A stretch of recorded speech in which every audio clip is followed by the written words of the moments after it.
Scene 73 short 4 take 1 action. ফুলে যদি এতই কাটা গোলাপটা তুই তুললি কেন? প্রেমে যদি এতই ব্যথা সেই প্রেমে তুই ভুললি কেন?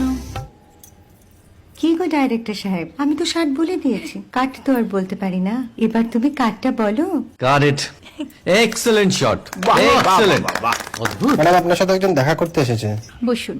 আপনার জন্য আমি চেক বইটা নিয়ে এসেছি ম্যাডাম। কি যেন নাম আপনার ডিরেক্টর সাহেব? পিনাকি মুখোটি। মুখুটি বাবু, আমি ভুতুরিয়া বাবুর কাছ থেকে পরে চেক নিয়ে নেব। আচ্ছা। আগে আপনার বাঁধানো বইটা দিন, দেখি, পড়ি, ভাবি। হ্যাঁ, না মানে সেটা এখনো ঠিক তৈরি হয়নি। ও, তাহলে সেটা আগে ঠিক করুন ভাই, তারপর চেক টেক হবে। কিছু যদি মনে না করেন ম্যাডাম, আপনার হাতে, আরে এটা তো কুমারীর চরিত্র, ওই আংটিটা। ওই যে বললাম ভাইটি, আগে আপনার বইটি রেডি করে আনুন। ও হ্যাঁ, আপনি বোধহয় জানেন না যে মায়া কুমারী তার আংটি কখনোই খোলে না। সে কুমারীর পাটেও খোলে না, বেধবার পাটেও খোলে না।